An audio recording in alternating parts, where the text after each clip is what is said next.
Greetings to you that are building the M1A1 Abrams tank by Henlong and perhaps another manufacturer. I'm going to talk to you today about two Shapeways products that I have in my store, which is 3D modeled parts for the M1. Number one is one I call Combo 1.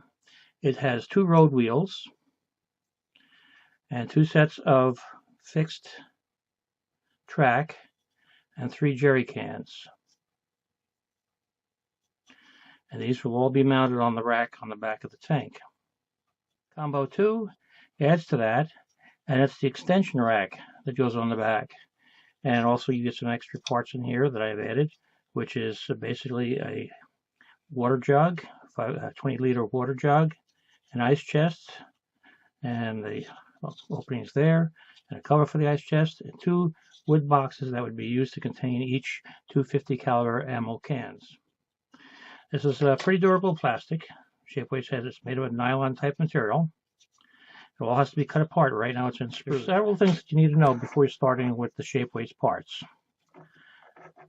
Number one is there is some kind of a rough finish on it. Not real rough, but you could feel it. It feels like fine sandpaper. You can buff that down with some really fine, good quality sandpaper that'll cut that off. Maybe 220 grit or better, or finer. And the other thing is to clean everything. And third thing is UV treatment. So the first thing you need to do is we're going to prepare for cleaning. And to prepare for cleaning, you need to take apart almost all the parts. Anything that is small you don't want to have detached.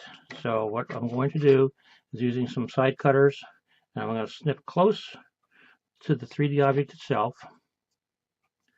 And I say close because we can always sand it down closer. You don't want to take too much off, otherwise you'll wind up filling them. And these are just basically disposable sprues. Now the big parts are fine. Now I can just start cutting the sprues apart here.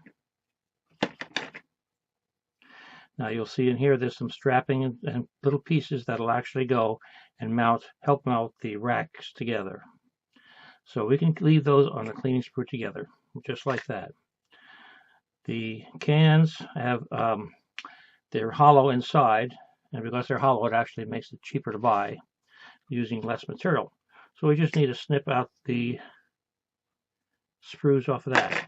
And you'll see that these little round objects here are actually little covers that go on the bottom of the can. Again, it's hollow. And once you cut those out, they'll be cemented in the bottom, and nobody will know the difference. Now this is an earlier model. I had some problems because I had the parts too close together, and when they came out of Shapeways, they actually wound up being bonded together. So the other two would be fine. Well, let's get back to the tank tracks now. Tank tracks have several sprues inside we need to cut apart. And you have a fairly good set of side cutters. Flat on one side makes a good flush cut. And we just have to work our way around in here and cut off the excess sprues. And we have to be careful not to cut any of the parts that are supposed to be on the model. And we want this whole rack on the outside. And we can see there's all these little long bolts that go through to hold the rack on. And we're going to go inside and just take the pieces out off the sprues. You see, once we start detaching the sprues, they'll all come apart. One more in here, and one more in there.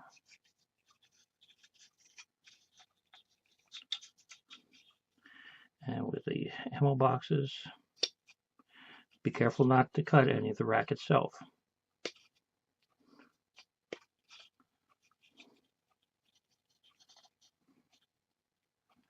Okay, get that off the rack.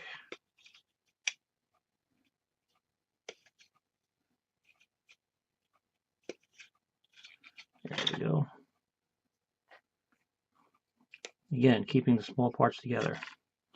Now you'll see that the inside of the ice chest, the thermal chest, actually has the spout that goes on the outside. It goes right here on the bottom. So what we need to do is we're going to take that and we're going to shave that off with a little sharp knife, and then that'll clean up. As far as the top, it's on the bottom right now. It's going to be put on the top. Again, to conserve time, everything is hollowed out to conserve expense. So you can just twist that off. Comes off like this. That's on the inside. This is the bottom of the can, the thermal cooler, and it'll be just like that. And once you get going, it'll be like that. Leave this off until you're ready to go, because it'll also be handy in painting. And we'll go back to the rest of the sprue stuff here. We got that side cut. And we got a couple little sprues in here. That's cut. There's the one ammo box, hollow on the inside. And you'll see on the one set of sprues here, once we get that out, that there is two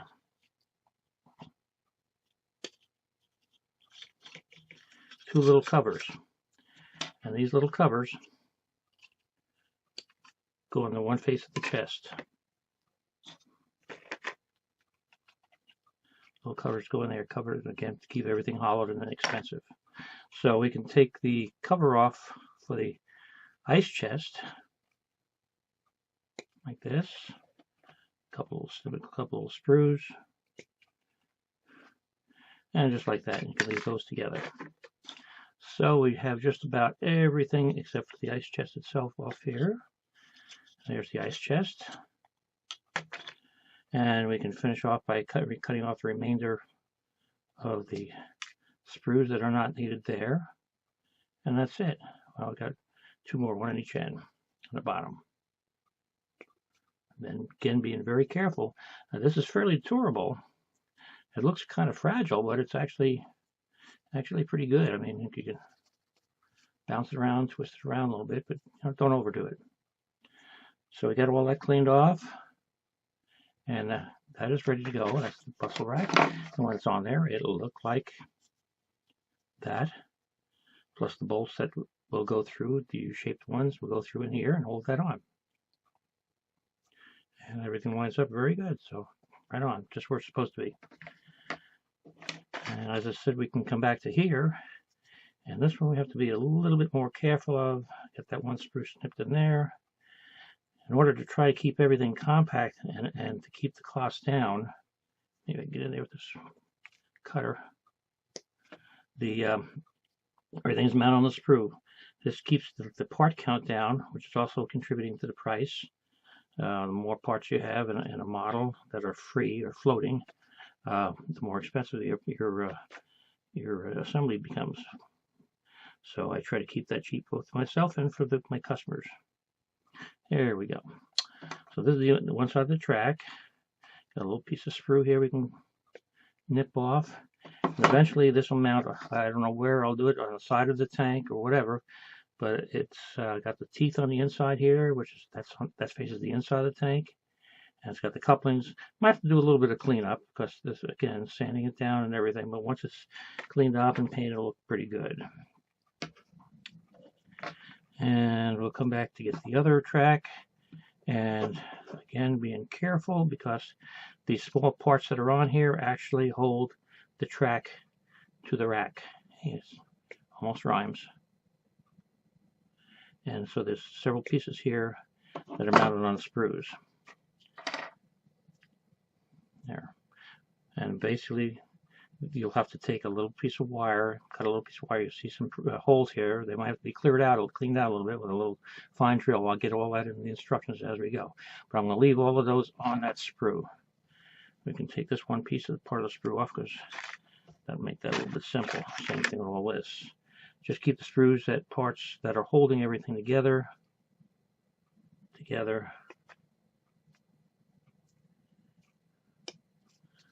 And everything that is not related to it, we can just trim off. Just make it easier to handle. I try to have very little waste, as you've seen so far. That's all the waste we've cut off except for the sprues. There's still mounting parts on it. And there's not that much. Again, I try to keep expenses down, the cost of the product, several different ways, by both the amount of material that's used, the volume that takes up in the model. Try to keep everything as compact as possible. This is as long as when you start making it bigger in volume, even though it's the same amount of parts but spaced out, the cost goes up. And the part count. So we've solved that problem. So everything is cleaned up right now, as close as we need to do for our next step.